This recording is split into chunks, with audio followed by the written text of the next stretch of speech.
Media recognition from Bloomberg, Reuters, recycling trade publications. Patented process for 100% recovery of critical metals, including cobalt, lithium, nickel, manganese, aluminum. American Manganese is focused on recycling lithium-ion batteries for electric vehicles. American Manganese trades on the TSX Venture, AMY, the US, AMYZF, and Frankfurt 2AM. For more information, visit AmericanManganeseInc.com or phone me, Larry Ray, at 778-574-4444.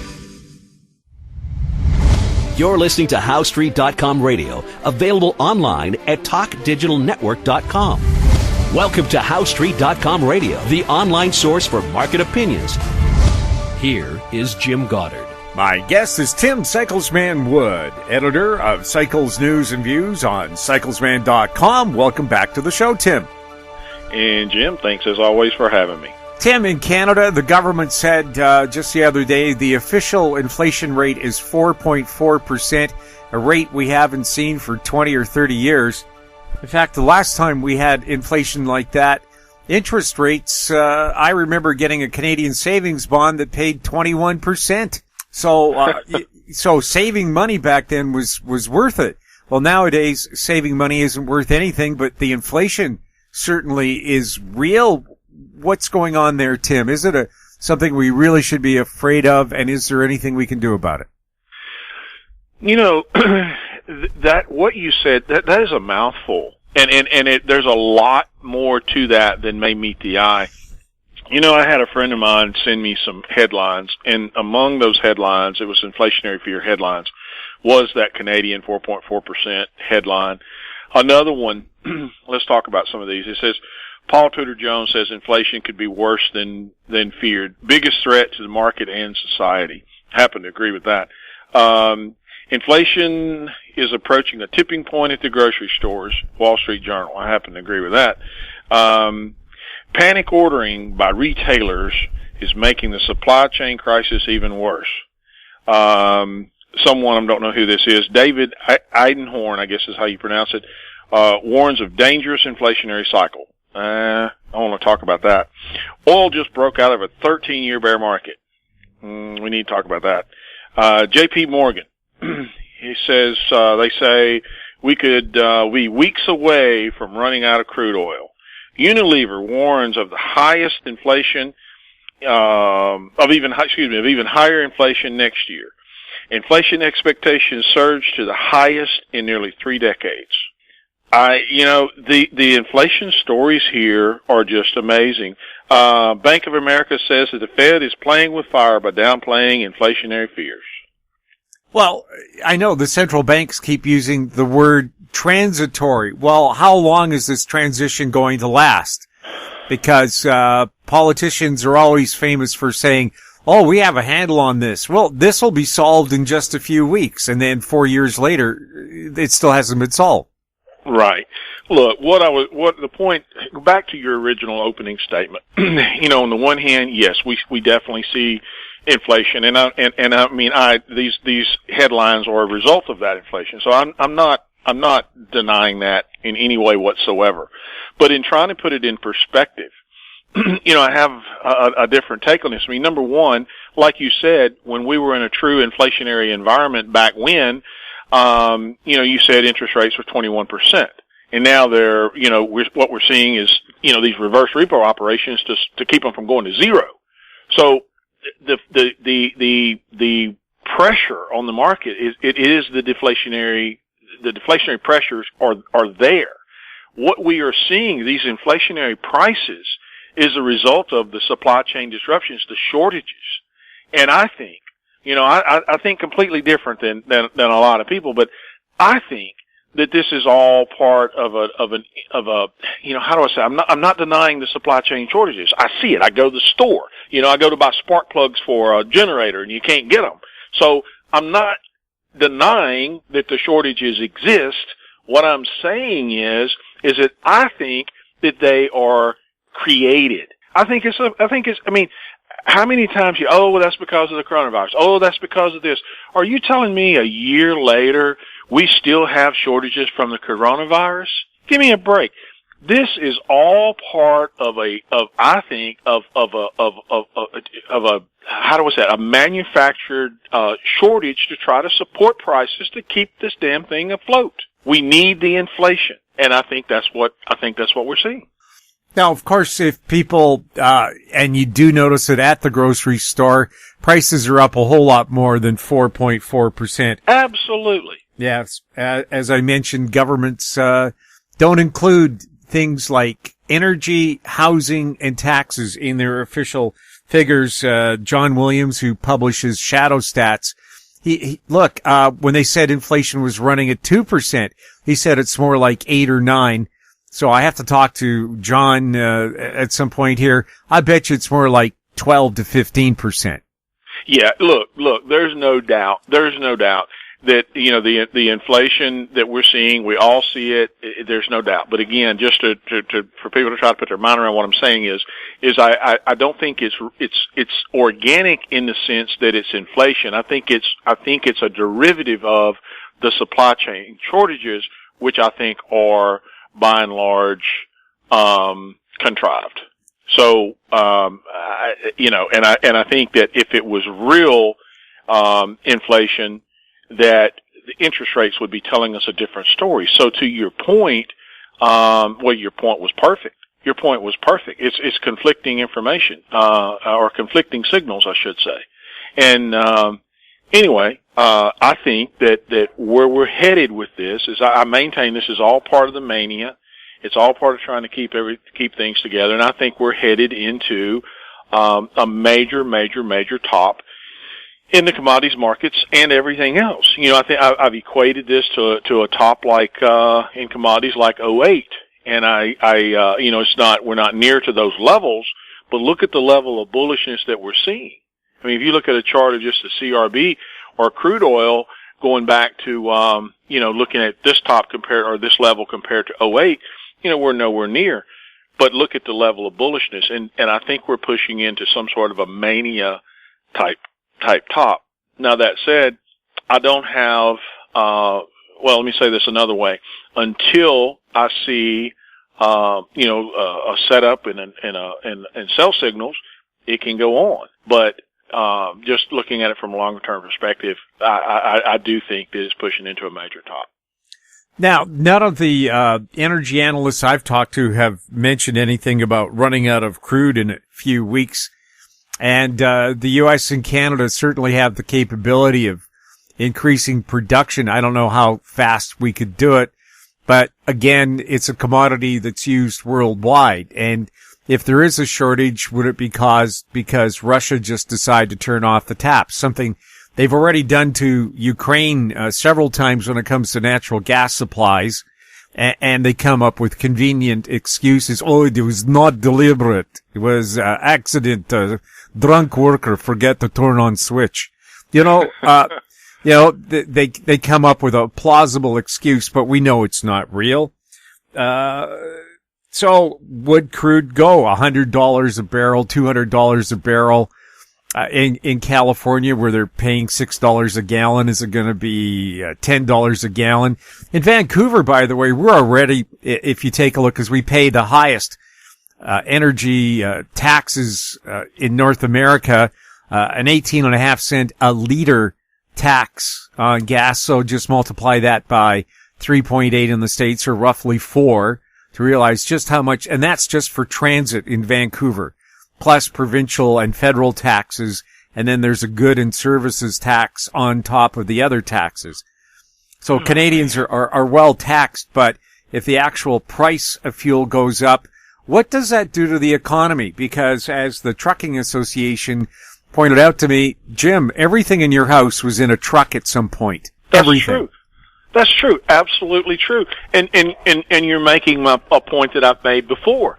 You know, this is all, you know, these higher prices are a burden, a tax, if you will. Not literally, but a burden, maybe is a better word, on this so-called recovering economy.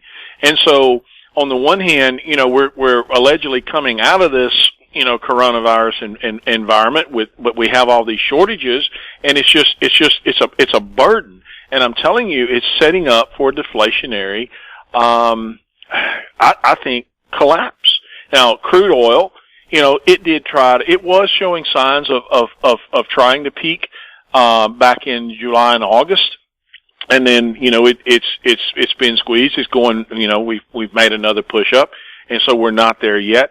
But I'm telling you, I think that this is all, going to end in a blow off type thing, just like what we saw. Well, a perfect example. Let's go back to lumber. Remember, it's been, I don't know, I think it was in May, because it was right at the top.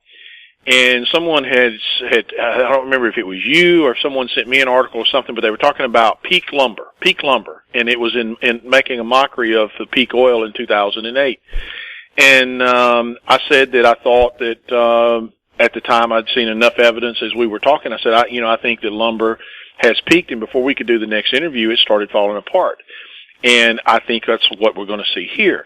Everybody is always the most bullish at the top, and I think that all these inflationary articles that we're seeing is just that. Now, that said, I know I've been talking about this a while, and it's just pushed on and on and on, but we haven't had signals that have stuck, or in some cases we haven't had signals at all, and until we do, it can go higher. I'm not saying that it's over yet, with commodities, but I think we're in the process. I think we're in the latter stages, and we got to see structure, we got to see signals.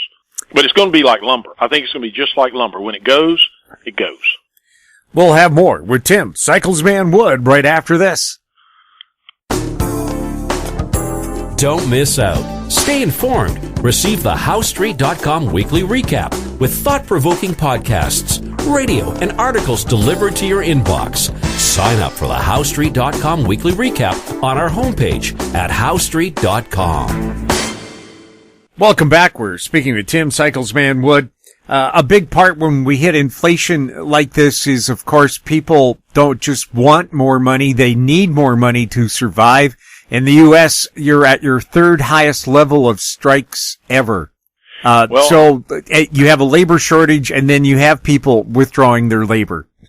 Well, that sort of plays into the supply chain shortage, contributes to that. And one begets the next, it seems like. And everything is pushing, in the same direction, so to speak, with higher prices. And again, it's hard to say it. It sounds like a contradiction in terms. I'm not denying the higher prices. I see them.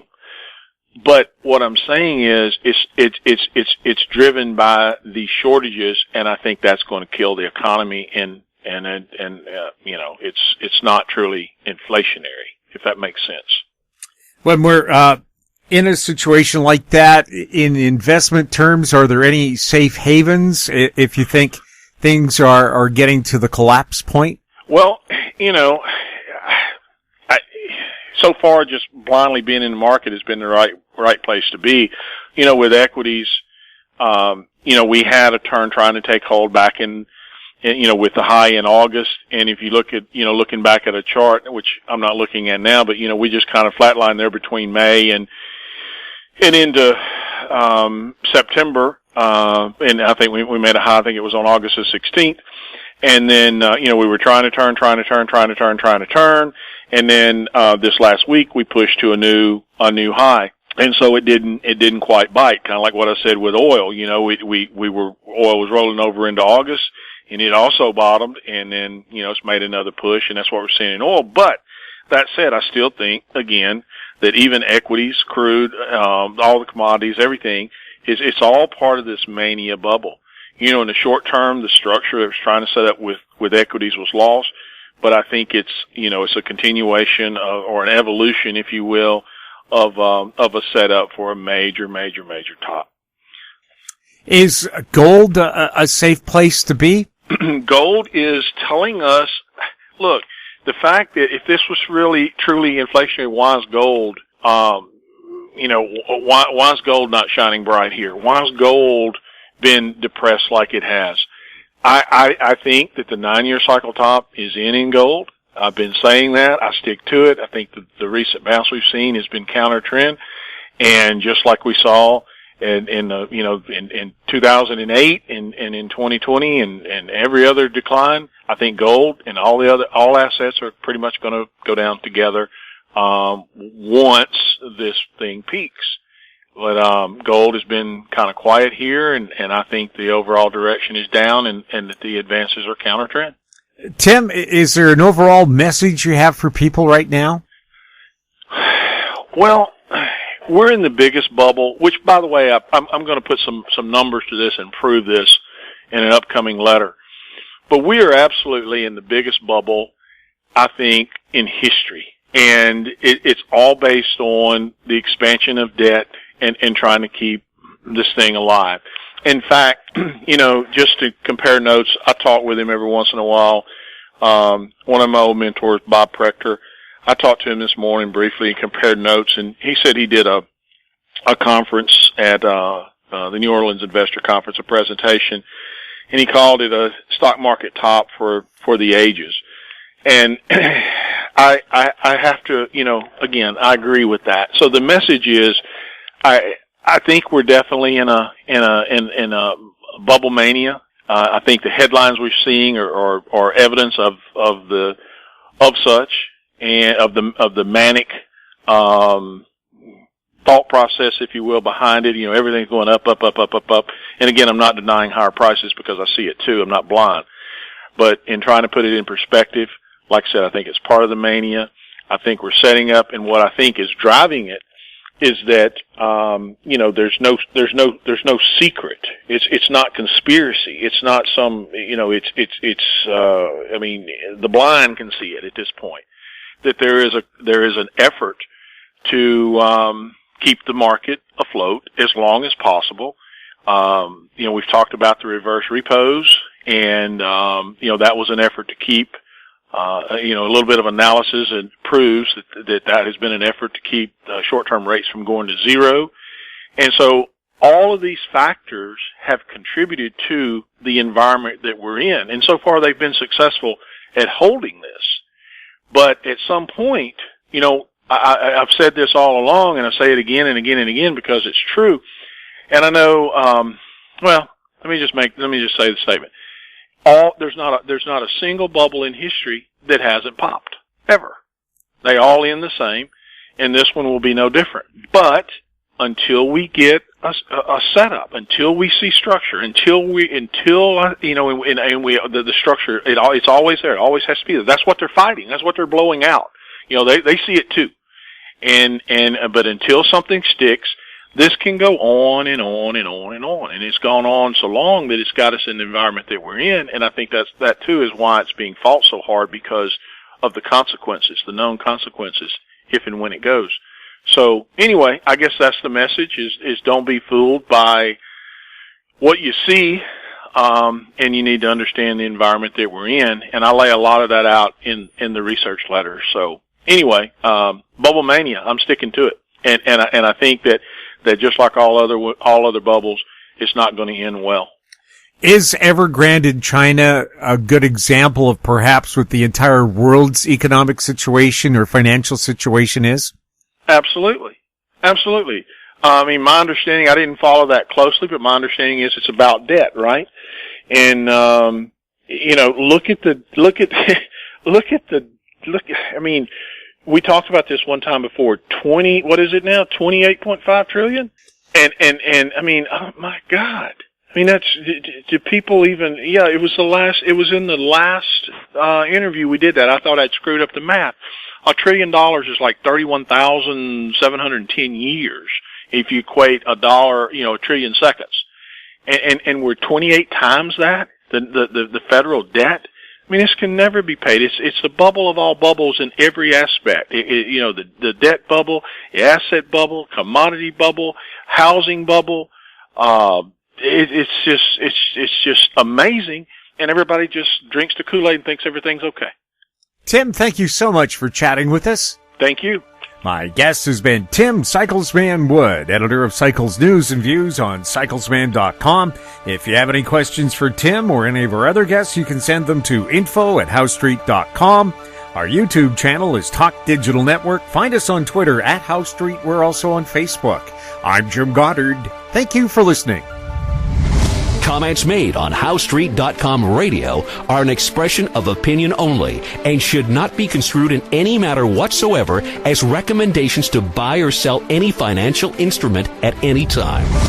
Available online at TalkDigitalNetwork.com. HowStreet.com radio is a production of HowStreet Media Incorporated.